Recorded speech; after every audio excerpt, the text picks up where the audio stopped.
Hey guys, tonight we slip quietly into a world where the jungle never sleeps and the water itself is alive. You're standing on a crumbling stone bridge under the blush of twilight.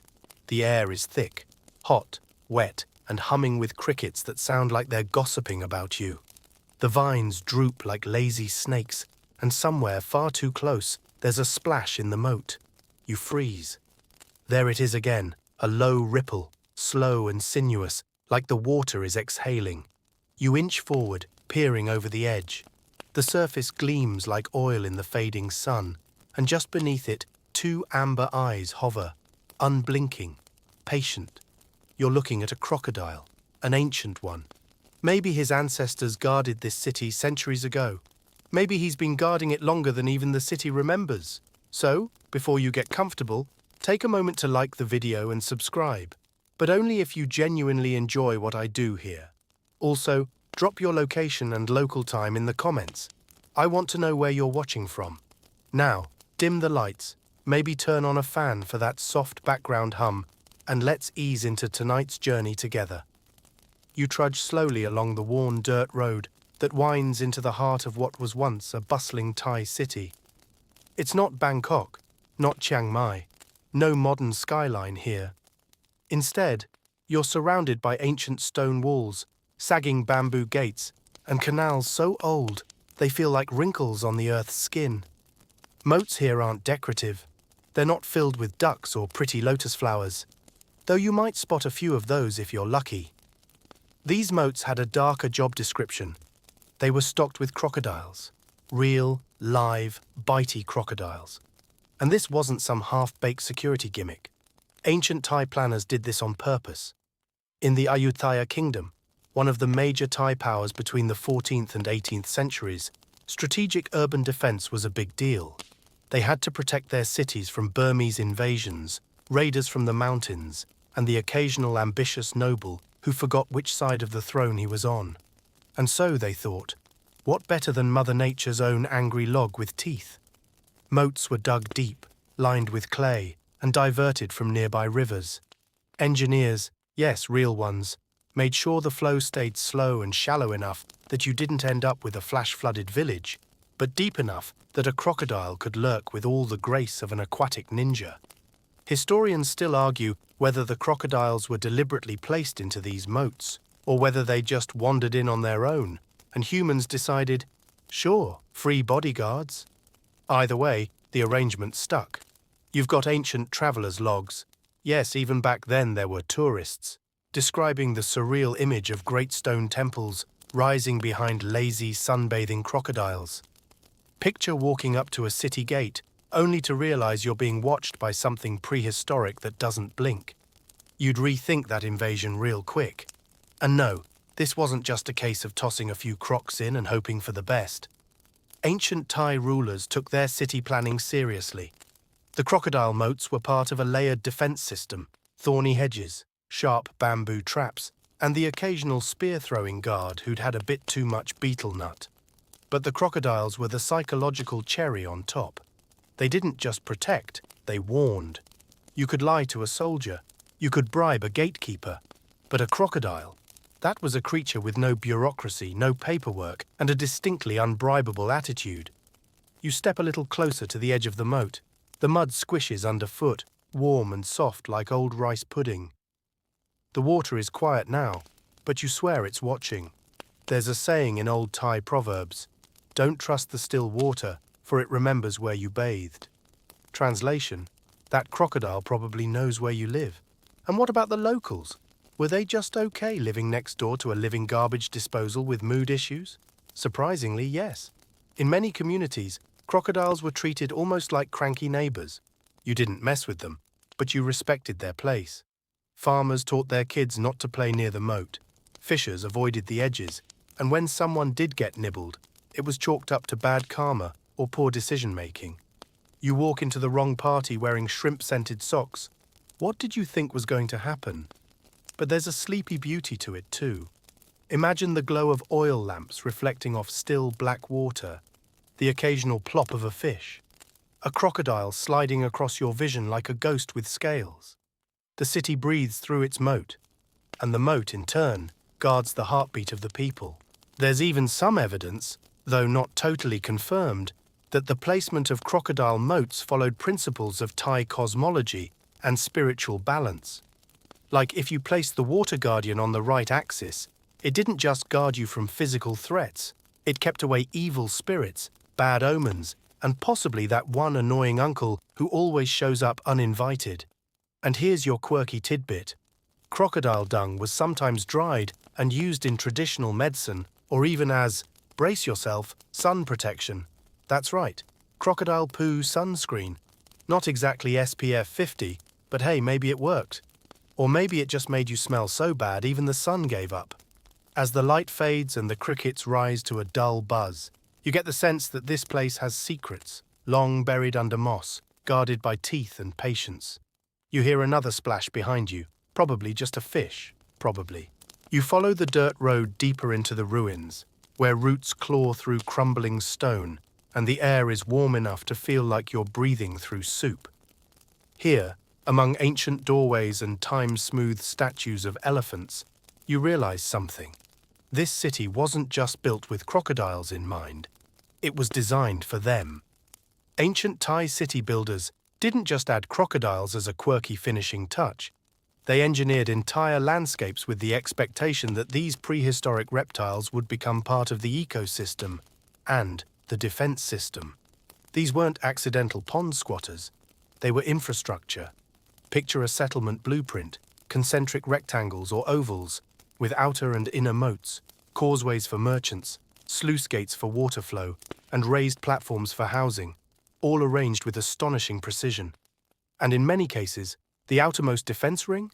Yep, a crocodile-infested moat, complete with low embankments perfect for sunbathing, if you had scales and murder teeth.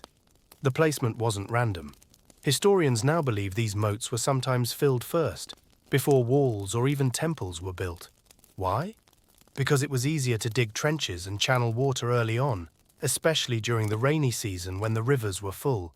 And once the moat filled, well, the crocs came, sometimes escorted, sometimes invited, sometimes just opportunistic freeloaders with a knack for menacing eye contact. Now imagine being the architect in charge of this city. You're measuring distances, estimating bamboo thatching, and also wrangling crocodiles. Do we have enough lime plaster for the pagoda? No, but there are 6 new crocs in the moat, and one of them has a weird limp. Priorities. There's even some speculation, again hotly debated, that certain breeds of crocodile were favored for their temperament. Like you're out there taste testing which crocodile is grumpier, faster, or more naturally intimidating. This one just stares into your soul. Perfect! Put him near the front gate. And these weren't tiny crocodiles. Siamese crocodiles, the species native to the region, can grow to over 10 feet long. That's more than enough to make even the boldest warrior think twice about wading across at night, especially barefoot. And especially if he just heard that story about the ghost crocodile that swallowed a whole drum cart and never burped. The moat wasn't just a single water ring either. Some cities had multiple concentric water barriers, each forming a kind of aquatic obstacle course. The outermost might be thick with vegetation, good camouflage for lounging reptiles. The middle one would be wider and deeper, stocked with fish and occasionally crocodiles that got hungry enough to sample the local menu. And the innermost moat, the final line of defense. If you made it that far, you were probably either a welcome guest or tomorrow's headline. Of course, we don't have ancient building permits that say moat with crocs, signed Engineer Somchai, but temple records, royal decrees, and visiting monk journals all point to the deliberate systemic integration of water and creatures in city defense. You can almost hear the conversations now. We could build a taller wall, my lord. Or, dramatic pause, we could just add more crocodiles. Silence, nods, applause. But it wasn't just about stopping invaders. These moats also helped regulate the city's water system. They served as rain catchers, fish farms, bathing areas, though that came with certain risks, and cooling reservoirs during the sweltering dry seasons. A well-planned moat meant fewer floods and more fish. Plus, the occasional dismembered chicken floating by, just to remind you who was really in charge. Here's your fringe tidbit. Some scholars suggest that crocodiles were deliberately encouraged to nest near specific shrines. Why? Because their presence was believed to keep away evil spirits or nosy foreigners. This idea was deeply woven into the animist beliefs that predated and later merged with Thai Buddhism. In some corners, crocodiles weren't just guards. They were divine bouncers with a flair for intimidation. And if you were a local kid growing up near one of these cities, you learned very early that swimming lessons did not involve the moat. You played near the well, not the watery murder ring around your house. But of course, some curious children still tested the boundaries, and stories, part cautionary, part grim bedtime tale, sprouted like mushrooms. Don't go too close to the water, or old Snapjaw will pull you in and steal your voice. Charming. Historians still argue whether these moat crocodile arrangements were city-wide standards, or just elite experiments for royal capitals. Some believe only the grander cities like Ayutthaya and Sukhothai had the resources to maintain them, while others argue that even mid-tier trade towns could manage a few crocodiles with a steady fish budget and the occasional goat. And there's the fascinating matter of crocodile zones, specific areas where crocodiles were known to cluster, almost like neighborhoods. Locals may have fed certain areas more than others to keep the crocodiles stationed near strategic entries or vulnerable bridges. Which raises the question, were crocodiles being trained in some rudimentary fashion? Not exactly obedience school, but if food appears in one part of the moat and not another, well, even a prehistoric reptile figures out where the buffet is. So now, as you pause near an ancient crossing point, once a guarded entry to the city, you feel the smooth grooves of time-worn stone under your fingers. The sun is gone now, and moonlight glints faintly off the still surface. You half expect to see a tail slide beneath the water, or a snout break the silence. Maybe nothing's there, or maybe they're still guarding their post, centuries later, waiting. You inch back, just in case. You shuffle your feet through the tall grass, careful not to let your sandals slap too loudly against the damp ground. You're heading toward a quiet stretch of water, just beyond what remains of an ancient palace gate. The moon throws silvery light over the landscape, and everything feels like it's holding its breath. Somewhere, just beneath the surface, something's thinking about biting you, but it probably hasn't decided yet. It's a perfect time for a little crash course in crocodile psychology. Yes, you're about to arm yourself with the mental map of a creature whose brain is roughly the size of a walnut, and yet somehow it's been successfully surviving on Earth for over 200 million years. What's your excuse? So here's the thing. Crocodiles don't guard territory like dogs. They don't have loyalty like geese or even predictable mood swings like cats. What they do have is an unshakable instinct to eat, bask, stalk, and sometimes, just for fun, lurk. And that made them ideal guards for ancient Thai cities. They didn't need orders. They didn't need armor. They just needed water, shade, and something dumb enough to fall in. These reptiles are ambush predators. They lie in wait, sometimes for hours, completely still, until the exact moment a fish or foot comes too close. Then it's all power, teeth, and terrifying splash sounds. And the beauty of it? They don't do warnings. They just act. If a soldier tried to sneak across a crocodile moat, he wouldn't be met with shouts or bells.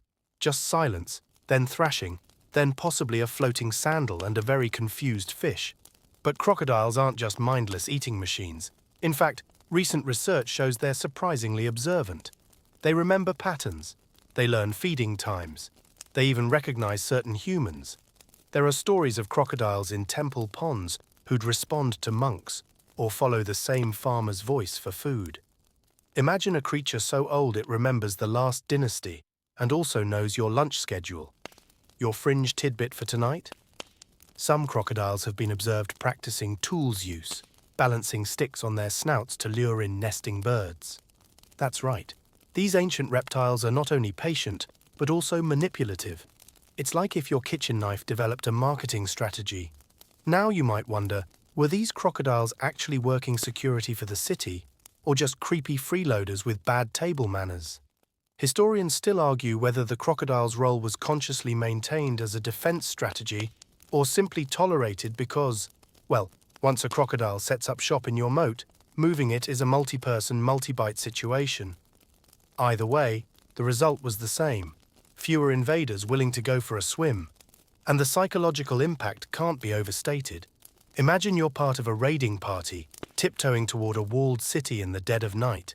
You reach the outer trench, only to hear a wet grunt, see water churn like boiling soup, and realize the moat isn't empty. You're not just dealing with human resistance, you're facing living traps with scales, speed, and a hunger problem. The effect on morale? Devastating. Even locals were careful. There's an old practice recorded in some northern Thai towns.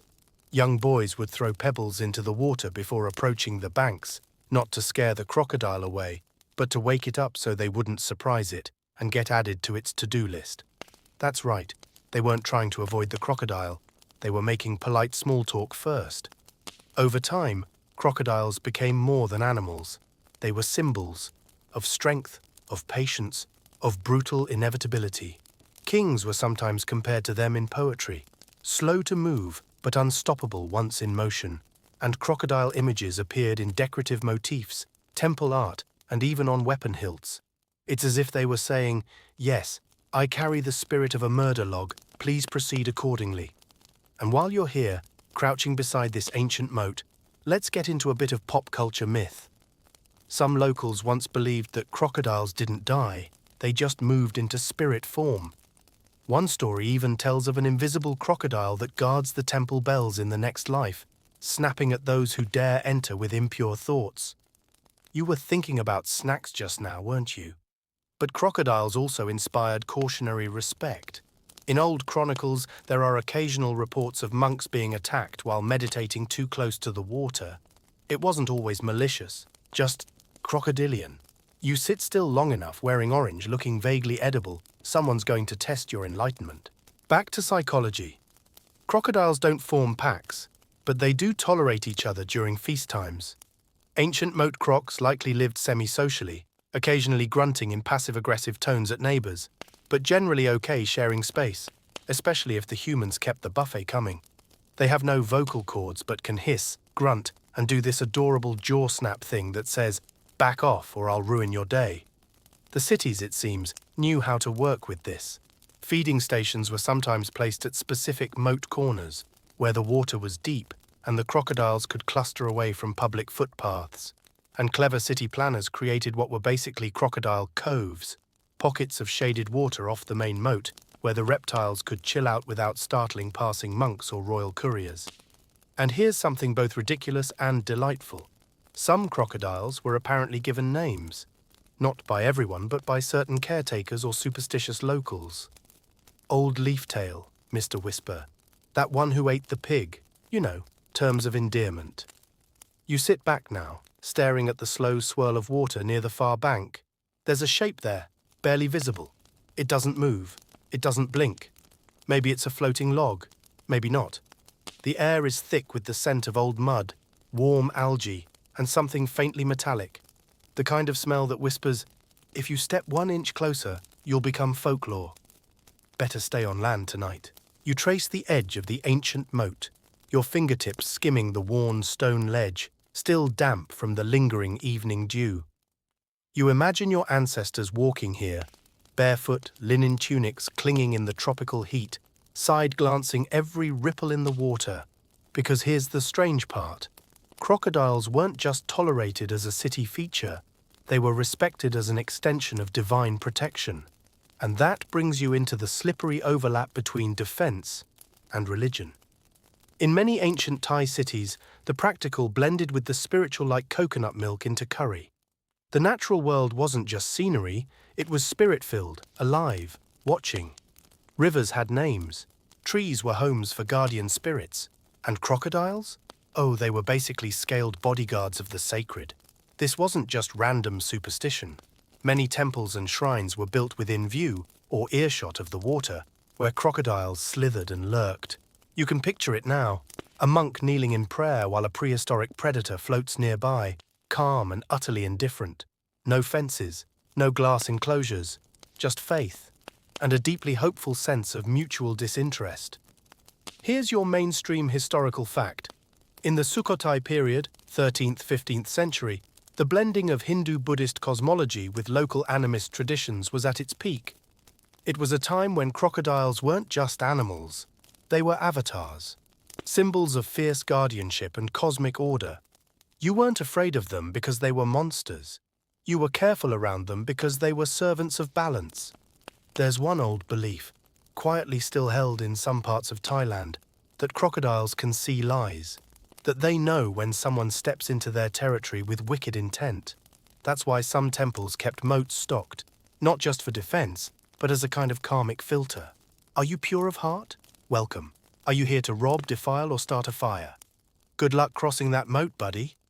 Historians still argue whether these spiritual associations influenced moat placement, or if the reptiles just happened to cohabitate where temples already stood. But there are enough repeated patterns, shrines placed near crocodile-rich waters, ceremonial platforms overlooking reptile pools, to raise more than a few scholarly eyebrows. And it wasn't just Buddhism. Thai folklore is packed with creatures like fire nark, mythic serpent deities of the water, and many people, especially in the northeast, blurred the lines between these dragon-like water spirits and the very real crocodiles drifting through their villages. It's like having a half-divine god-beast as your next-door neighbor, except he hisses when annoyed and eats ducks. Here's your quirky tidbit. Some rural communities believed crocodiles carried souls across the river to the afterlife, sort of like a scaly wet Uber for the recently deceased. There are stories of funerals where mourners would whisper messages to the water, hoping a passing croc would carry the words to the other side. And then there's the art. Carvings, murals, temple columns. Crocodiles are everywhere once you start looking. Some are stylized with ornate curling tails like living scrollwork. Others look more like cartoons, oddly cheerful for creatures that routinely roll their prey underwater until it stops moving. But they're there, on monks' robes, on roof tiles, even on ceremonial daggers. You crouch now beside a broken sandstone panel, half buried in moss and earth. The carving is faded, but you can just make out a creature with a long snout, squat legs, and decorative frills around its back. It's a crocodile, but it's wearing a crown. Not a joke, literally a crown. Regal, unbothered, probably judging your posture. And in the grand royal cities like Ayutthaya, the belief in sacred animals extended to formal royal rituals. It's whispered that newly crowned kings would sometimes present offerings to the crocodile-infested waters, a gesture of peace, power, and maybe mild fear. A chicken, a garland of marigolds, a small gilded bowl, a sort of "please don't eat my priest" insurance policy. But not everyone trusted the crocodiles, spiritually or otherwise. In some eras, particularly when droughts hit and moat levels dropped, crocodile attacks became more frequent. And naturally, whenever a crocodile did something unfortunate, like, say, eat the wrong farmer's cow, it might be declared possessed or vengeful. Cue the arrival of spiritual healers, drum rituals, and in some cases, crocodile relocation ceremonies. You can imagine the confusion. Why are we bowing to this crocodile? Because he's currently hosting the spirit of Uncle Surin, who really wants his debts repaid. Ah, fair. In these ceremonies, monks or spiritual leaders would stand at the water's edge, chant blessings, and float offerings, often food, flowers, or incense, on banana leaf rafts. If the crocodile accepted the gift calmly, all was well. If it flipped the raft over and hissed, time to double the prayers, maybe throw in a side of roast duck, just to be safe. And remember, crocodiles aren't just tropical bouncers, they're survivors. Some locals believed they lived forever, passing on their memories through bloodlines. That meant the crocodiles swimming lazily through your city moat might be the great-great-grand reptile of the one who watched the city being founded. If that's not cause for respectful bowing, what is? You pause now at a narrow bridge arching over a still black canal. The moon has shifted higher, and the water reflects your shape like a ghost silhouette. A faint rustle stirs the reeds. Something's in the water. It could be a frog. It could be a fish. It could be one of the sacred guardians, curious about your presence, and mildly annoyed you didn't bring flowers. Either way, you take one step back and give a tiny, respectful nod, just in case. The stones beneath your feet feel warmer now, holding on to the day's sun like an old memory. You follow the moat's bend, where vines crawl along ruined walls and fireflies blink like lazy code in the air. This city, whatever's left of it, is half swallowed by jungle. And yet, beneath the tangled green, you can still trace the lines of logic, of engineering, because crocodiles didn't just appear in moats by accident. Oh no, you're stepping through the middle of a tactical design. Tonight, it's time to talk infrastructure, because if crocodiles were part of a city's defense system, they had to be planned for, brought in, maintained, and their homes, these watery perimeters, had to be dug, channeled, deepened, and stocked with just the right amount of terrifying. First, the basics. Many ancient Thai cities were built with layered fortifications, an inner wall for the royal zone, an outer ring for common folk, and a trench system beyond that. Think of it like an onion with teeth. The moats weren't just decorative, moody ponds, they were obstacles. Deep, wide, muddy, and often interconnected with local rivers to keep them full year-round. And those rivers? They brought in fish, plants, and the occasional crocodile-shaped security package. Historians still argue whether crocodiles were actively imported or simply allowed to thrive where water systems made it convenient.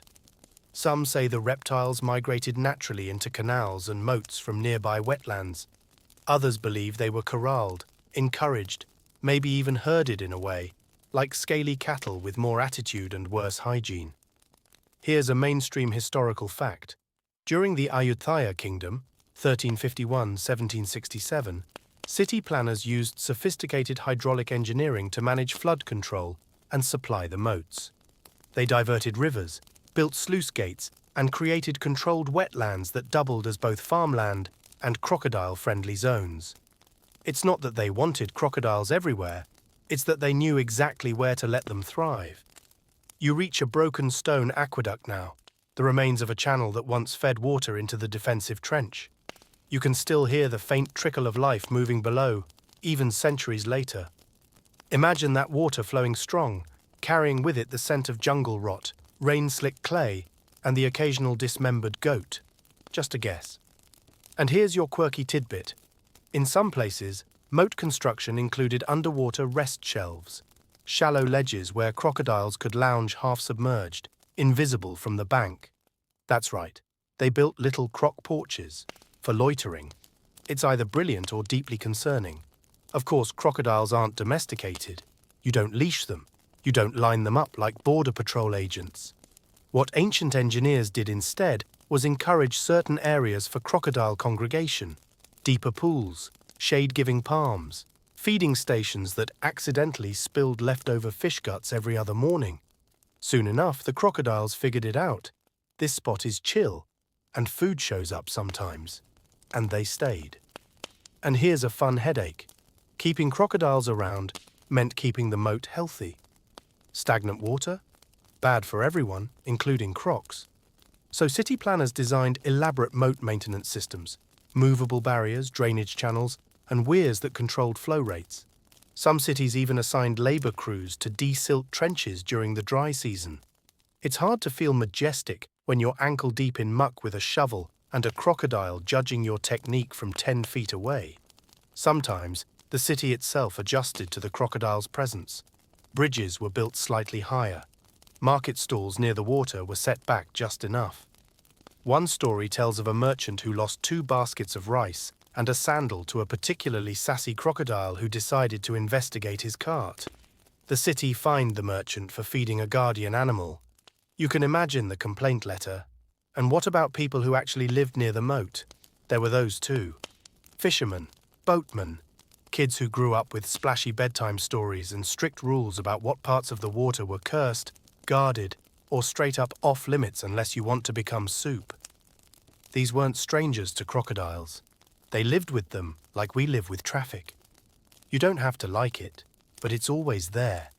It wasn't just perimeter defense either. In some cities, interior canals, especially those near palace walls, were connected to moat systems and stocked with smaller crocodiles. Think of them as living speed bumps. If an assassin made it past the guards, climbed the wall, dodged the dogs, he still had to hop a canal with a 5-foot lizard swimming in it.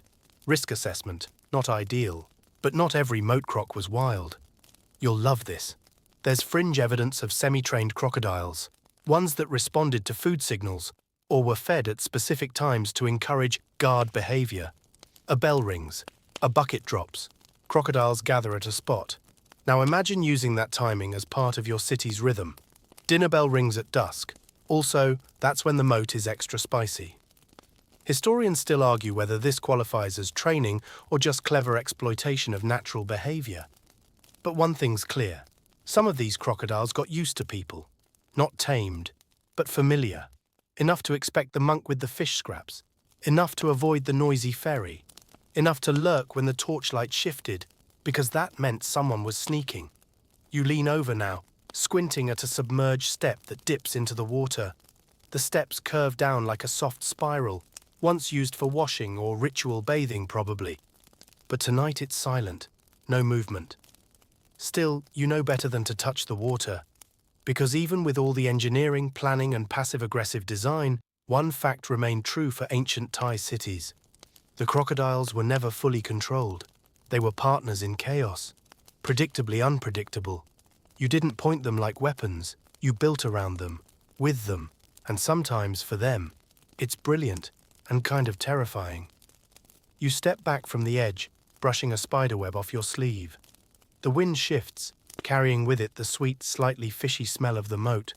Somewhere in the dark, a pair of eyes breaks the surface for a moment. Watching, not moving, just there, like it always has been, like it always will be.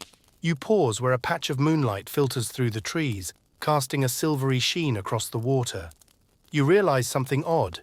Despite all the teeth, all the cold-blooded menace lurking beneath the surface, crocodiles in ancient Thai cities weren't just accepted. They were familiar.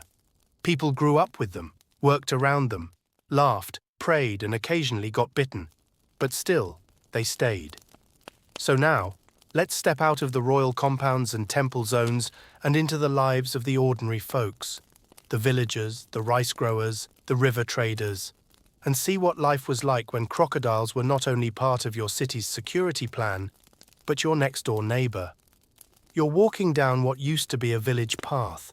The stones are smoother here, worn by generations of bare feet. Banana leaves rustle overhead. Somewhere in the dark, you hear frogs chirping like broken wind-up toys. But in ancient times, this path was bustling. Women with baskets of tamarind, kids chasing chickens, fishermen hauling in netted catfish. And just off to the left, a canal filled with crocodiles. Here's your mainstream historical fact. Rural Thai life revolved around water. Water for farming, water for washing, water for moving goods. Floating markets weren't a novelty. They were the supermarket. Whole families were raised in stilted houses, with canoes for cars and crocodiles for background noise. Now imagine waking up, stretching, and spotting a 12-foot crocodile sunbathing under your laundry line. What do? If you're a local, you probably just shrug and hang your socks a little higher. But it wasn't all casual cohabitation. There were rules, taboos, whole layers of unspoken etiquette built around surviving crocodile encounters. For instance, don't splash too much when bathing, don't wear bright red near the water, and never, under any circumstances, relieve yourself downstream of a known crocodile lair. It's bad luck and bad hygiene. You lean against what's left of a wooden pillar, charred at the base, overtaken by moss. It used to support someone's home, balanced over the canal. You imagine dinner being cooked above, the scent of garlic and lemongrass drifting down to the water below, where a crocodile is just hanging out, sniffing the air like a very hopeful dinner guest.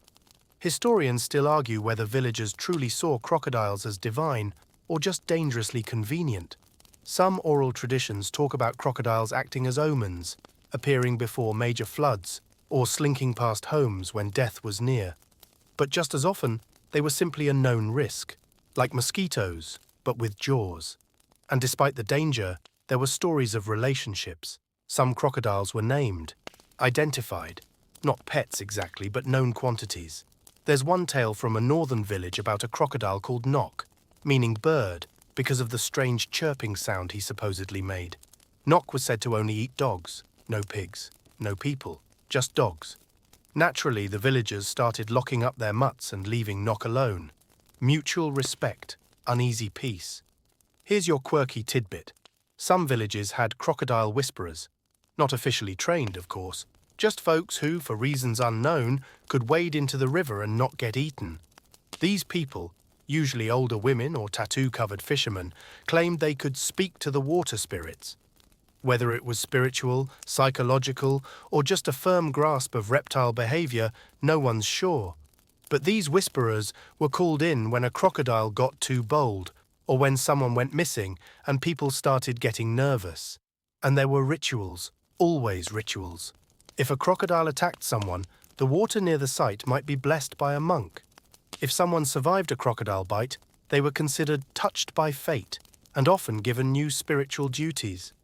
There's even mention in old chronicles of bite survivors becoming monks, not necessarily out of gratitude, but because once you've been chewed on by an ancient guardian beast, regular life seems a bit dull. But not all encounters were so mystical. There are stories, half joking and half true, about children being told, "If you don't behave, I'll feed you to the moat." Effective parenting or emotional trauma? Probably both. Kids grew up with a deep respect for the water, not just because it could drown you, but because it might bite you in half. You walk now through what used to be a riverside market. The foundations are still there, planks of teak half swallowed by mud and time. Picture the market alive. Baskets of mangoes, fish twitching in buckets, a child trying to pet a baby monitor lizard, and someone yelling that a crocodile's tail just knocked over the papayas again. Typical Thursday. Some traders adapted. Canoes were built with raised ends, easier to fend off curious snouts. Fishermen kept long poles on hand, not just for steering but for jabbing anything that blinked at them too slowly. And washing clothes? That was a group event. Not for safety in numbers, but because if something big moved in the water, at least one person could run for help while the others screamed and waved laundry. And yet, despite all this danger, crocodiles became woven into daily life, like traffic or taxis. You didn't have to love them, but you made room for them. You stopped near a small shrine now, crumbled, overgrown, but unmistakable. It's one of the water guardian altars. People would leave offerings, banana coins folded with flowers, a pinch of sticky rice, a half-burnt incense stick, not for a god exactly, but for whatever lived in the canal, a kind of bribe, a daily whispered contract. You don't eat us, we don't bother you. Deal? The air feels heavier now and quieter. You hear a soft splash behind you, but when you turn, there's only the slow ripple of water returning to stillness. Whatever passed through is already gone, or maybe it's still there, just deeper now, watching, waiting, as always. The moon sits lower now, casting longer shadows across the water, and the air smells faintly of old mud and mango leaves. You ease along the banks of another overgrown canal, this one narrower, more intimate. It snakes between what were once administrative buildings, storage houses, tax offices, maybe a palace outpost or two. In its prime, this stretch would have been busy with scribes, guards, bureaucrats, and crocodiles. Because while the villagers lived around them, the royal elite had to design around them. So let's slide a little deeper into the royal zone. Tonight, you're walking into the palace gardens where the power lived, plotted, and occasionally got startled by a tail slapping water a little too close for comfort. Here's your mainstream historical fact. Many royal Thai compounds, especially in places like Ayutthaya, included inner moats and pleasure lakes. These weren't just scenic, though they did make for a pretty nice royal view. They were also part of layered defense systems. Think of it like the ancient version of moat plus security cameras, plus a moat with even more crocodiles. The layout was intentional. Inner courtyards were surrounded by walls, walls were bordered by canals, and canals fed into decorative ponds, where crocodiles lounged like scaly bouncers who'd been accidentally cast in a romantic period drama. You couldn't walk across the royal lawns without crossing a bridge or platform suspended over water. Now, were the palace crocodiles different from the ones circling the outer moat? Historians still argue whether there was a kind of crocodile class system, where more impressive or well-fed crocs were reserved for the elite zones. Some records hint that palace moats had particularly large, even named crocodiles. possibly gifts from allied rulers or captured from distant provinces. A royal crocodile, if you will, groomed, fed lavishly, and treated with a certain reverent terror. You know, like a particularly unstable duke. Here's your quirky tidbit. It's believed that some royal crocodiles were painted.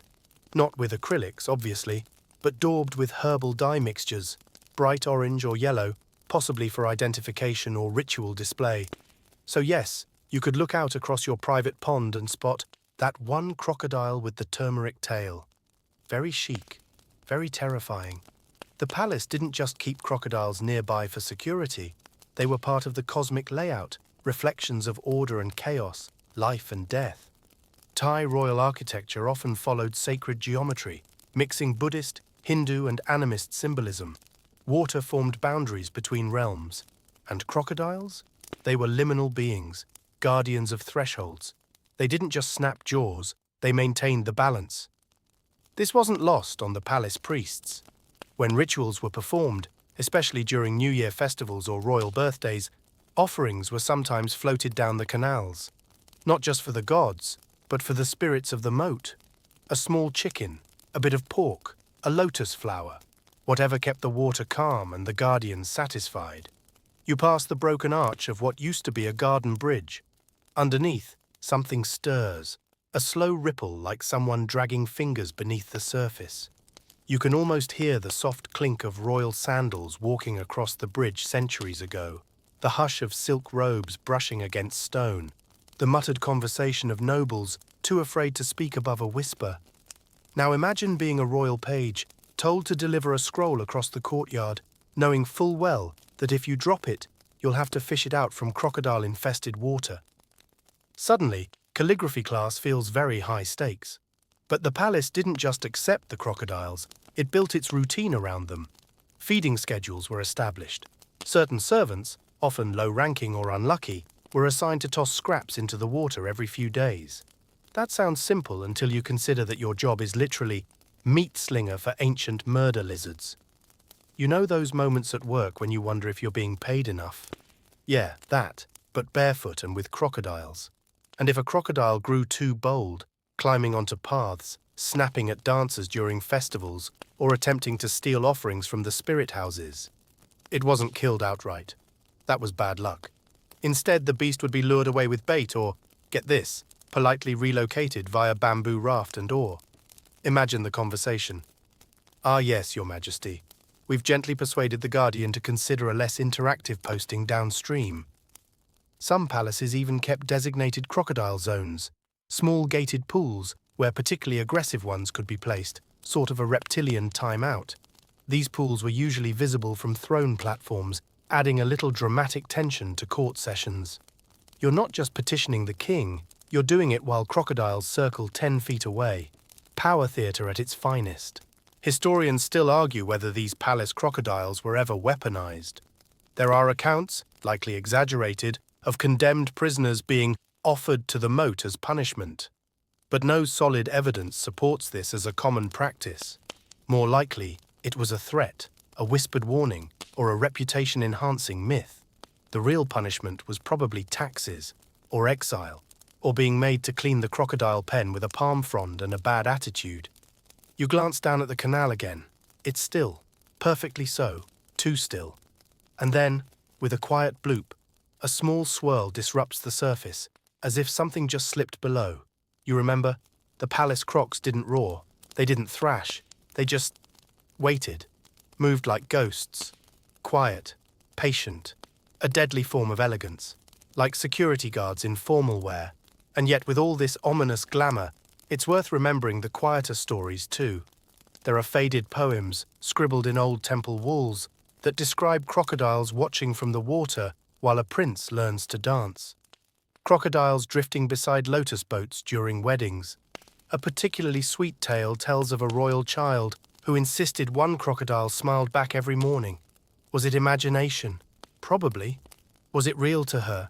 Absolutely. And that's the paradox of the palace crocodiles. They were monstrous and mundane, sacred and slightly ridiculous, death incarnate, and a daily routine. You step back onto the path, brushing a fig leaf from your shoulder. The palace is long gone now, just stone bones and whispers. But the water remains, and beneath it, if you listen carefully, the ripple of something watching. Waiting, not hungry, just present. The night deepens, thickening like warm syrup around you. The cicadas drone on, hypnotic and heavy, as if nature itself is trying to lull you into sleep. But you're still moving, feet padding softly over soil where ancient footsteps once echoed louder. You've crossed from the palace zone now, into the hazy territory where religion, ritual, and reptilian superstition melt together like wax on a summer altar. Welcome to the temple district, where crocodiles weren't just guardians, they were sometimes witnesses. You're walking toward what was once a grand temple complex. The columns loom out of the dark like giant fingers, grasping for something lost to time. Between them, stone paths curve like the spine of a coiled serpent, and just beyond, yet another canal glimmers in the moonlight. Of course, another one. You almost start to expect them now, just like the ancient monks did. Here's your mainstream historical fact. Thai temples, called wats, were often constructed near or around water. Symbolically, water represented purification, the cycle of life, and spiritual renewal. Practically, it meant access to ritual bathing, fish ponds, and yes, a slightly terrifying population of crocodiles. Not every wat had them, of course, but those that did, especially larger urban temples in places like Ayutthaya or Sukhothai, saw crocodiles as part of the sacred ecosystem. And no, they weren't the stars of the show. That was still Buddha, obviously. But the crocs were background characters with serious screen presence. You pass the mossy remnants of a naga carving, a serpent guardian of staircases, long associated with water and spiritual gateways. But while nagas were celestial beings, crocodiles, they were earthy, gritty, real, and yet strangely respected. Here's a fringe tidbit you didn't expect. Some monks reportedly gave crocodiles names, not to tame them, but to acknowledge them. Like a grim nod to a neighbor you hope never rings your doorbell. There are accounts, whispered through temple chronicles, of crocodiles being referred to as kun, a term of respect. Imagine calling a crocodile Mr. Jaws, politely, sincerely. And why not? These were creatures that survived floods, famines, and full-on regime collapses. Crocodiles didn't just haunt the canals, they outlasted empires. Some monks saw that as a kind of karmic lesson. Live simply, endure, eat occasionally. Now, historians still argue whether any temples actively invited crocodiles into their grounds. Some believe they were tolerated nuisances, uninvited squatters who showed up for the fish and stayed for the serenity. Others point to spiritual texts and oral histories that hint at more intentional relationships. Not worship per se, but inclusion. As if the crocodile wasn't just a beast, it was a reminder. You pause beside the remains of a low stone platform.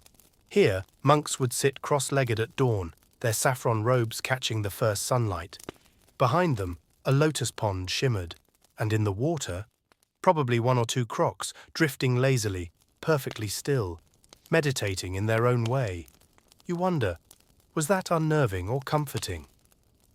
There's a quiet story from the 14th century about a monk who meditated beside a crocodile pond every morning. Legend says he never flinched, even when one slid past him with jaws slightly open. His students asked him why. He replied, "He sees me, I see him, that is all."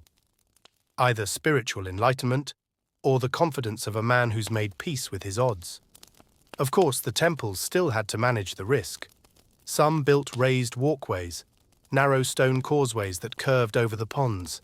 Others hung bells on strings across bathing platforms. If the bell jingled, you didn't get in.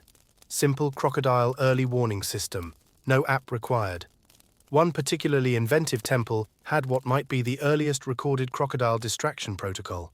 2 novice monks would toss small baskets of fermented rice into a far corner of the pond while the others bathed, like a reptilian bribe, or a really nerve-wracking game of fetch. But not all interactions were peaceful. There are darker stories too. During droughts, when water levels dropped and food grew scarce, crocodiles became bolder. In one temple record, a monk's alms bowl was found floating near a half-eaten robe. The crocodile responsible was, apparently, just sleeping nearby, full, satisfied. possibly feeling very centered. In response, the temple didn't kill the creature. It held a ceremony, not of vengeance, but of rebalancing. Offerings were floated down the canal. Chants were whispered over the water. The message was clear. We're still here. You're still there. Let's keep it that way. You find yourself near a ruined stupa now, its bricks crumbling, vines threading through ancient mortar. It's beautiful in a haunting way. And just behind it, you spot a square depression in the ground, an old ritual pond, perhaps. Stagnant now, filled with algae. But centuries ago, this might have been a place of spiritual cleansing, a place where crocodiles drifted beneath lotus blossoms and bell chimes. It raises an odd question. Did the crocodiles, in their own way, become part of the sacred silence? When a monk entered deep meditation, surrounded by water and stillness, did he tune out the ever-present danger, or did he fold it in? Accept the lurking presence as part of the world's balance? It wouldn't be the first religion to do so. Across cultures, predators often become symbols of death, rebirth, power, or guardianship. The crocodile, with its patient hunger and ancient eyes, might have been seen less as a threat and more as a reminder. Life is fragile. Stillness can snap, and even sacred spaces come with teeth. You brush your hand along the edge of the pond. It's slippery with moss. For a moment, you imagine a ripple, a flicker of a tail under the surface. But there's nothing, just you, and the hum of insects, and the faint scent of incense still clinging to long-forgotten air. In the temple world, the crocodile never spoke, never barked, never howled. It just was. Like a silent truth everyone tiptoed around, but never denied. You rise and begin walking again, leaving the temple behind. The ruins fade into darkness, but the quiet lingers. It's a sacred sort of quiet, one that holds both reverence and a hint of teeth. The silence follows you, like something padded and ancient, thick with stories it refuses to tell all at once. You step away from the crumbled stupas, out of the sacred hush of the temple zone, and toward the outer markets, where daily life once clattered and barked with trade, gossip, and the glorious chaos of people trying to survive and thrive. It's here, in the in-between places, the bustling fringes of the city, that crocodiles found themselves living among humanity in ways far less symbolic and far more inconvenient. Now the path you're on is rougher, speckled with bits of broken pottery. You kick a shard that might have once been a fish sauce jug. That's your cue. You're entering the crocodile-adjacent economy. Here's your mainstream historical fact. Ancient Thai cities had sprawling marketplaces, especially along riverbanks and canals. These weren't just for buying spices and silk. They were floating markets, with vendors rowing from stall to stall, exchanging goods from longboats while children splashed nearby. Which sounds charming, until you remember the canals were also home to our scaly friends. Yes, crocodiles in the marketplace. And not just in metaphorical ways. These beasts turned up where people dumped waste, cleaned fish, or rinsed laundry. All those scraps and slosh, free buffet. You know how raccoons love suburban trash bins? Imagine that, but 20 feet long and slightly more bitey. And here's the quirky tidbit. In some cities, especially during the monsoon season, crocodiles were so common in commercial waterways that locals gave them nicknames, like rude neighbors you can't evict. One old market log jokingly refers to a croc as Uncle Long Mouth. Another names one Grandma Two Eyes, which is both oddly affectionate and deeply unsettling. But not everyone was amused. Market crocodiles caused real damage. They capsized small boats, stole catches from fishermen, and occasionally snatched unwary pets, or worse. City leaders tried to manage them through various measures, encouraging boatmen to carry poles for defense, building raised wooden walkways, or hiring professional croc spotters. Imagine a job listing that reads, "Wanted, must be alert, good with nets, and emotionally detached." And here's where it gets even more complicated. Crocodiles weren't just pests, they were also products. Crocodile skin, tough, glossy, rare, became a valuable good. In some places it was traded quietly, unofficially, even a little bit illegally. Religious concerns made hunting crocs a moral grey zone, but skin traders? They worked the back edges of the markets, always with one eye on the water and one on the authorities. Historians still argue whether crocodile hunting was officially sanctioned in city centres.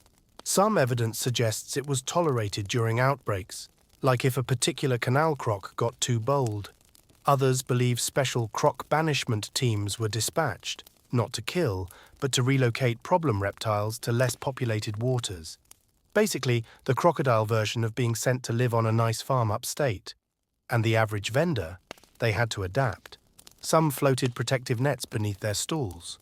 Others used hanging fish traps, keeping goods suspended above the water, just out of snapping range. An elderly merchant once described a market trick passed down through generations. Slap your oar 3 times on the water before docking. If nothing stirs, you're probably safe. If something does stir, maybe go sell your mangoes somewhere else today. Then there were the accidents. The old chronicles are sparse, part rumour, part exasperated eyewitness, but they mention moments like woman loses duck to large water beast, or young boy's paddle taken by great mouth. No follow-up, no resolution, just the dry, bureaucratic shrug of medieval risk management. Even monks who came to market for their daily alms had to stay sharp. One anecdote tells of a monk crossing a plank to accept sticky rice from a vendor when a crocodile surfaced and snatched the plank. The monk, it said, didn't flinch, just waited while someone fetched another. That's either enlightenment or pure fatigue. Yet for all the danger, the crocs became part of the rhythm. They were tolerated, even joked about. Some merchants would feed the same crocodile day after day, tossing scraps with a muttered, "Good morning again." One story tells of a fishmonger who claimed her luck improved every time she locked eyes with a particular crocodile. Was it superstition? Maybe. But in a world full of uncertainty, a familiar monster might feel like stability. Of course, the real winners of this uneasy coexistence were the children. Not because they were safe, far from it, but because children, being children, found games. Games like Watch the Croc's Tail, or Who Can Run Across the Narrow Boat Before It Stirs. Terrible games, probably forbidden. But kids have a way of turning fear into dares, and dares into memories. Still, parents weren't fools.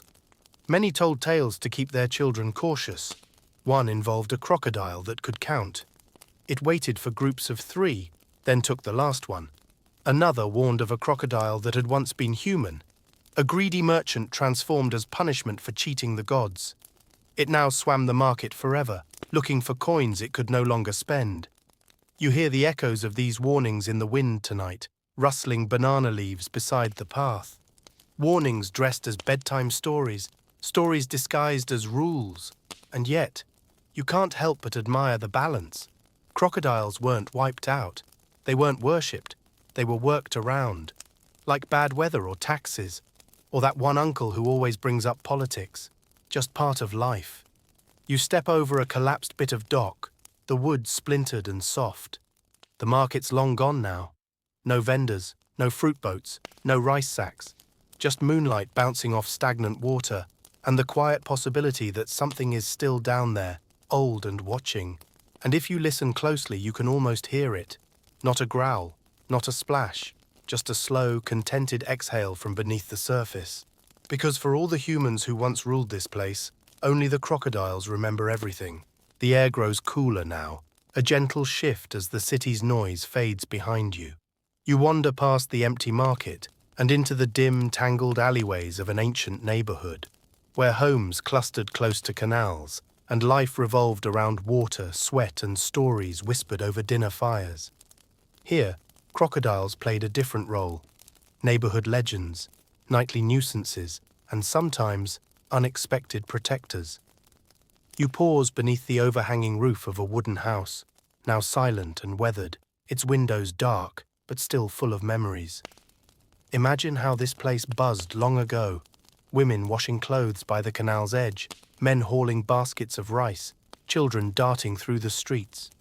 And all the while, the lurking presence of crocodiles just a splash away. Here's a straightforward fact. In traditional Thai river communities, people lived intimately with water and all its creatures. It was normal to share waterways with fish, turtles, and yes, crocodiles. This close coexistence created a complicated relationship, part fear, part respect, part resigned acceptance. What's a little less mainstream is that some locals believed crocodiles were guardians of the neighborhood, not in the watch out or they'll bite sense, but more like spiritual sentinels, keepers of the unseen balance. Stories tell of crocs that would deter other, less welcome intruders, thieves, wild animals, even malevolent spirits. Think of it as the neighborhood watch, but with teeth and scales. One tale, passed down through generations, tells of a crocodile named Chow Kayo, who supposedly saved a village from flooding by breaking a dam just in time, allowing the waters to flow safely without destroying homes. The croc then vanished, never to be seen again, but forever honored in village songs and painted murals. Skeptics argue it's just folklore, of course, but such stories offer a window into how deeply crocodiles were woven into community identity. Historians still debate whether such legends reflect actual events or are symbolic expressions of people's hopes and fears about the unpredictable river. After all, the Mekong and Chao Phraya rivers could be both life-giving and deadly, so assigning animal guardianship was a way to make sense of natural chaos. Living with crocodiles also meant adopting clever adaptations. Homes were often built on stilts, a practical design that kept inhabitants safe from floods and the occasional hungry croc. Wooden walkways connected neighbors, but left gaps wide enough to discourage large animals from wandering through. Still, every once in a while, a bold croc might sneak close, prompting hurried calls and frantic banging on pots. Here's a quirky bit. Some families kept small jars of crocodile dung as talismans. Yes, really. The dung was thought to have protective powers against evil spirits and illness. The smell? Let's just say it was an acquired taste for the nose, but apparently that was part of the magic. These jars would be hidden in the corners of homes or worn as amulets. You're welcome. Neighbors would sometimes trade crocodile teeth as good luck charms or symbols of courage. The bigger the tooth, the braver the owner. Children bragged about having touched a croc's tooth and earned the envy of their friends. It was a subtle way to weave fear and fascination together, building a culture where the crocodile was at once monster and muse. But coexistence wasn't always peaceful. Stories exist of crocs invading fishing nets, stealing laundry hung out to dry, and even snatching chickens from backyards. Every community had its horror story or two, and when crocs got too close, villagers would organize hunts, never to kill, mind you, but to capture and relocate the troublemakers. One early 17th century record recounts a particularly persistent crocodile who earned the nickname the Night Stalker because it would lurk near a popular footbridge, waiting for late-night travelers. This caused quite a stir. Many refused to cross the bridge after dusk. A small group of brave men built a wooden cage and, after a tense chase, trapped the beast. The crocodile was then released several kilometers downstream, far from the village. That event became a favorite cautionary tale, reminding everyone that while crocs might be respected, they were not to be underestimated. Still, there was an unspoken understanding. The rivers and canals belonged to the crocodiles first. Humans were visitors in their watery kingdom. This idea permeated daily life and religious thought alike. Water was sacred, wild, and unpredictable, just like the crocodile. The neighborhood, with its stilted homes and narrow lanes, felt like a living testament to this balance. Life moved in rhythms tuned to the river's moods, to the croc's silent watch, and to a fragile harmony that was never guaranteed. You linger near a wooden post, now worn smooth by years of hands tying boats and hanging lanterns. If you listen, you might hear the faintest splash from beneath the surface, a reminder that the city's ancient guardians are never truly gone. They rest beneath the waters, patient and eternal, part of the slow heartbeat of the place. You move on, footsteps soft, carrying the echoes of whispered legends and crocodile eyes gleaming just out of sight. You're stepping deeper now into the twilight zone, where history and myth blur, the outskirts of ancient cities where the wild pushed back against human ambition. This is the frontier of civilization, where people and crocodiles met most precariously, negotiating space and survival in uneasy truces. It's not just about guarding palaces or temples here. It's about everyday life on the edge. The air is thick with humidity and the scent of mud and wild orchids. You trudge past tangled reeds and broken branches along a slow-moving canal, where water lilies float lazily and something just beneath the surface watches, silent and still. Here's your mainstream fact. Ancient Thai cities often had semi-wild zones along their borders, where farming villages and untamed wilderness mingled. These areas were crucial buffer zones, rich in resources but fraught with danger, especially from crocodiles, which preferred the quieter, less disturbed waters. But the fringe wasn't just dangerous. It was a place of cultural blending and adaptation. Farmers, fishermen, and traders all had to learn the language of the river and its inhabitants. Crocodiles weren't merely obstacles. They were part of a living system that demanded respect and caution. You come across a rusted old fishing net tangled in roots, remnant evidence of a livelihood constantly at risk. Fishermen here developed special techniques to avoid crocodile attacks, using tall poles to prod the water before casting nets, and working in groups to create noise that discouraged lurking crocs. The fringe also gave rise to unique crocodile-related folklore. One favorite was the tale of Fire-Naga's rival, a monstrous crocodile said to guard secret treasures buried beneath the mud. Villagers believed that disturbing these treasures would awaken the beast, unleashing floods and misfortune. Of course, this may have been a clever way to protect sacred lands or prevent overfishing. Historians still argue whether such legends are rooted in actual historical events or evolved purely as cultural metaphors, warning against greed and disrespect for nature. Here's a fringe detail. In some villages, it was believed that crocodiles could shapeshift into humans, often as mischievous or even malevolent beings. These crocodile spirits were thought to walk among the villagers, sometimes helping, sometimes causing trouble. This shape-shifting belief added a mystical layer to crocodile lore, blurring lines between predator and protector. Your footsteps slow as you approach a small weathered shrine nestled between palms and bamboo. Offerings of rice and incense lie scattered around, signs of ongoing reverence. The shrine is dedicated to the river spirit, who many believed had control over crocodiles and floods alike. It's a reminder of how closely linked daily survival was to spiritual belief. The frontier lifestyle wasn't easy. Crocodiles took livestock, damaged crops, and occasionally endangered humans.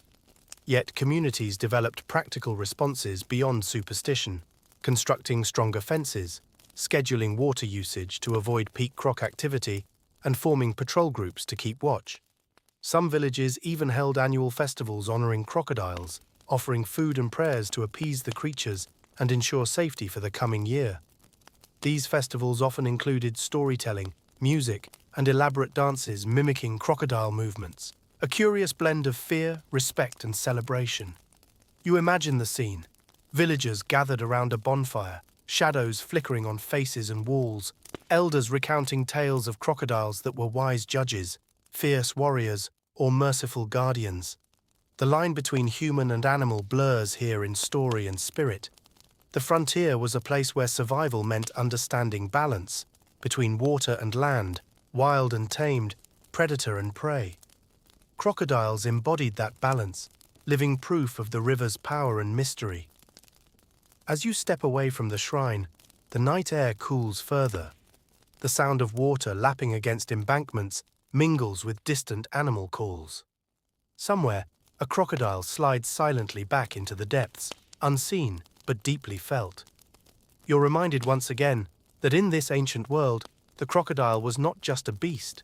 It was a force, both feared and honored, avoided and embraced. And that complex dance of coexistence is what truly shaped the edges of civilization, where humans learned that sometimes survival means sharing space with monsters. You follow the fading light toward a stretch of waterlogged ruins, where thick vines clutch crumbling walls and the air hums with the quiet buzz of insects. This is the place where crocodiles moved from nuisance to emblem, a symbol of power, protection, and sometimes paranoia. In these ruins, once the outskirts of a mighty city-state, crocodiles weren't just wild animals. They were deliberately woven into the city's defensive strategy. The ancient engineers dug canals and moats around the city walls, flooding them just enough to invite crocodiles as natural guards. Here's the historical fact. Many ancient Thai cities built complex water defenses, including moats and flooded trenches, to protect themselves from invaders. These watery barriers weren't just physical obstacles, they were living defenses, with crocodiles as unwitting sentinels. But this strategy was not without its risks. Feeding, managing, and coexisting with these beasts required local knowledge and careful control. City planners had to balance inviting crocodiles for defense with keeping the city's residents safe, a tightrope act with high stakes. Here's a quirky tidbit. In some cities, crocodiles were given names and even assigned territories within the moats. Guards would sometimes leave offerings of meat or fish to keep their assigned crocs content and less likely to stray into populated areas. Imagine a medieval city guard patrolling with a sidekick who weighs more than a small car. Of course, this brings us to the academic debate. Historians still argue whether crocodiles were truly trained or merely tolerated as part of the moat ecosystem. Was there intentional breeding and management, or did the crocodiles simply exploit the city's watery defenses for their own benefit? Some argue that crocodile guarding was mostly symbolic, while others point to archaeological evidence of structured moat systems designed to house them. In one corner of these ruins, you find a series of carved stone reliefs depicting crocodile motifs entwined with royal iconography. These carvings suggest crocodiles were more than mere animals. They were spiritual symbols linked to kingship and divine protection. The crocodile's dual nature, as both protector and predator, mirrors the ruler's role: strong, fearsome, but responsible for the safety of the people. It's a potent metaphor, one that helped cement crocodiles into the cultural imagination. You can almost hear the faint echo of a guard's call, long gone but persistent, warning against approaching enemies, both human and beast. The crocodiles, lurking just out of sight, made the city a daunting place for attackers. But there were occasional mishaps. Stories tell of nighttime alarms when a crocodile strayed too far into the city, causing chaos. Once, a crocodile reportedly sneaked into a palace garden, stealing a prized ceremonial fish and causing a minor scandal among the nobles. Despite this, the crocodile's presence was considered essential. The moat's watery boundaries were not just defense lines, but symbolic separators of order and chaos, civilization and wilderness. You trace your fingers over the mossy carvings, feeling the ancient craftsmanship and the weight of centuries of belief. And as you leave the ruins behind, you realize that the crocodile, once feared and reviled, was transformed into a guardian of the city's soul, a living emblem of power that blurred the line between nature and human ambition. That transformation echoes in the quiet splash of water, the ripple fading into night. The river's murmur guides you onward, past rice paddies and coconut groves, where the world feels slower, wetter, and oddly timeless. You've left the city's shadow behind and entered the rural heartlands, where crocodiles are less myth and more everyday hazard, but also something deeply woven into the local rhythm. In these parts, the water is a highway and a lifeline. Villagers paddle longboats to tend their fields or haul goods to market, and everywhere, crocodiles patrol their watery domain with quiet authority. Here's your fact. Rural communities in ancient Thailand depended heavily on fishing and river transport. Crocodile encounters were common, often shaping daily routines. People knew to avoid certain bends or pools where crocs basked in the sun, and elders passed down warnings like sacred laws. But the relationship was complicated. Crocodiles were respected for their power, but also feared for their unpredictability. And here's a fringe detail.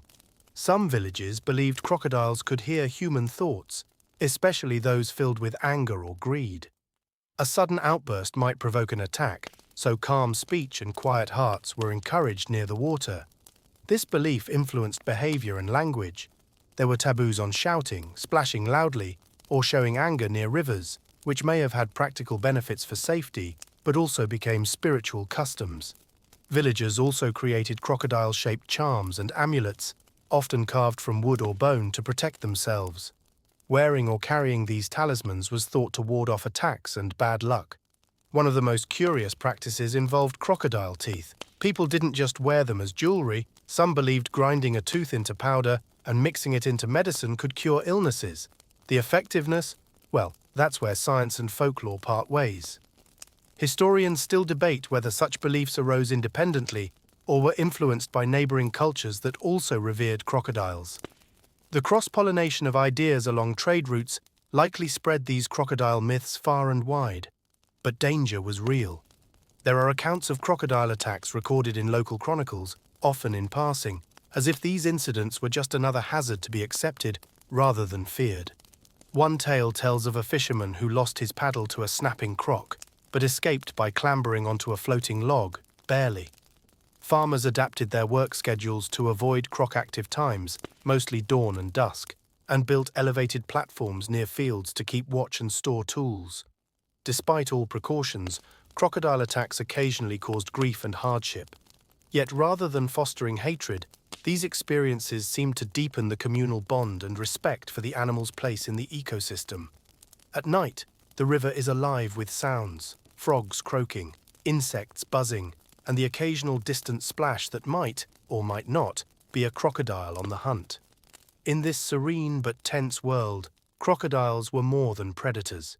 They were teachers of caution, symbols of nature's raw power, and a reminder that life on the river demanded humility.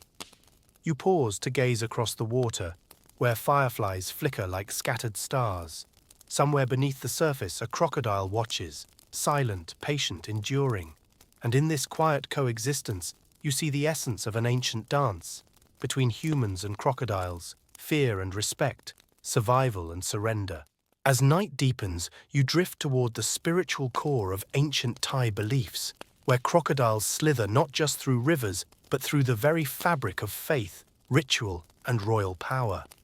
The watery guardians have now become divine figures linked to creation myths, kingship, and cosmic balance. Here's a mainstream fact to anchor you.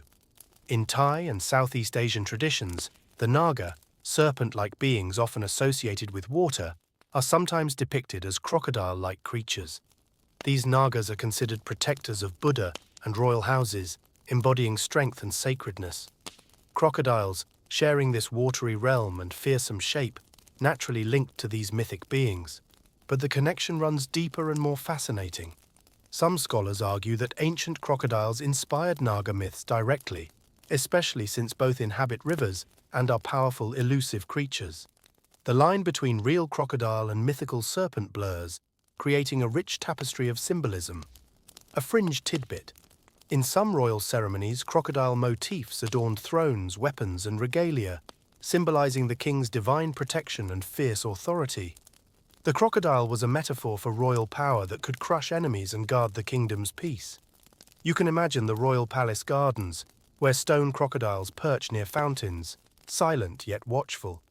These figures weren't mere decoration. They embodied the idea that the king, like the crocodile, was a living force of nature, balancing danger and order. But here's the scholarly debate. Historians still argue whether crocodile symbolism was originally native or introduced through Indian and Khmer influences, where Naga and crocodile-like creatures also appear prominently. Was this iconography a local invention or part of a wider cultural exchange?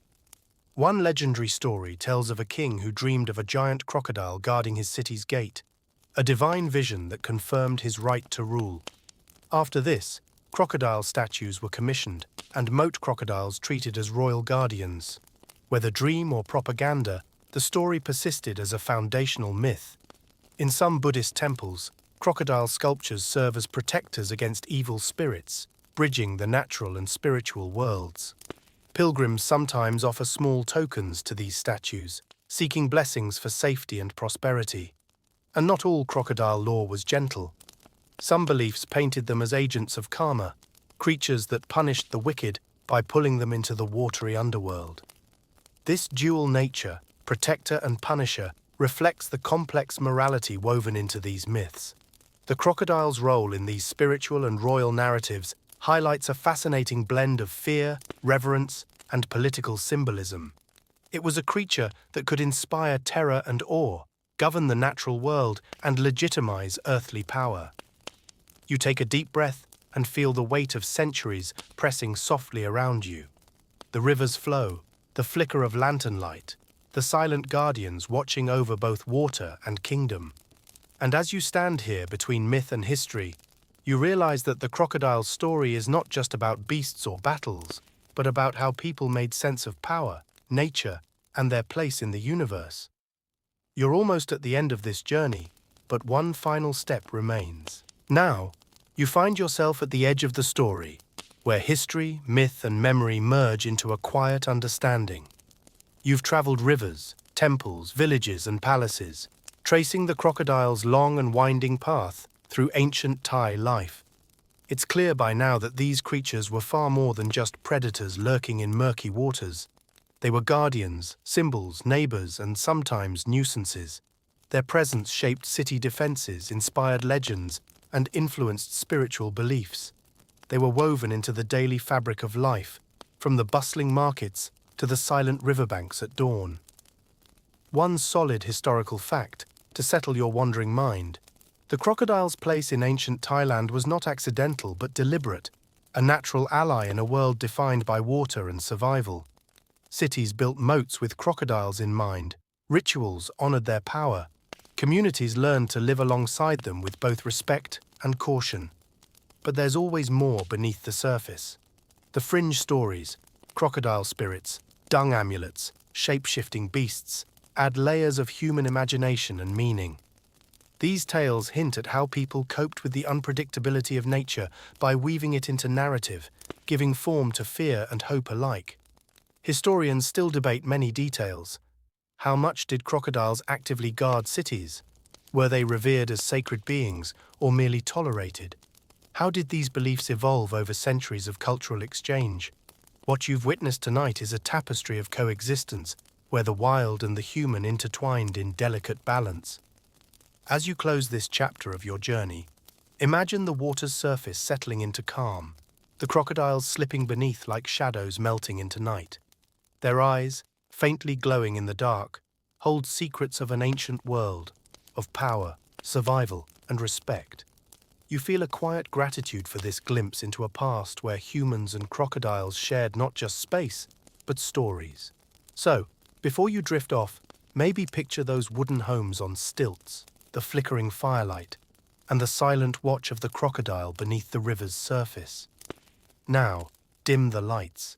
Maybe turn on a fan for that soft background hum, and let's ease into the calm that comes with knowing the past is never really gone. It's just waiting to be dreamed. The night deepens and your breath slows, matching the gentle rhythm of ancient rivers flowing softly beneath the earth. The tales of crocodile guardians fade into whispers, blending with the hush of water and the rustle of leaves. You feel the weight of history settling gently around you, like a warm blanket woven from stories and shadows. There is comfort here, in knowing that the wild was once closer, and that people found ways to live with it, to respect it, to learn from it. Your thoughts drift lazily, carried on the slow current of time, as if the crocodiles themselves are guiding you toward peaceful sleep. The soft splash of water, the murmur of night creatures, the distant echo of forgotten songs, all wrap around you like a lullaby. Let your mind rest now, sinking deeper into calm, where fears dissolve and only the gentle pulse of the past remains. You are safe. The guardians of ancient waters watch silently, their eyes closing as you drift into dreams. Good night.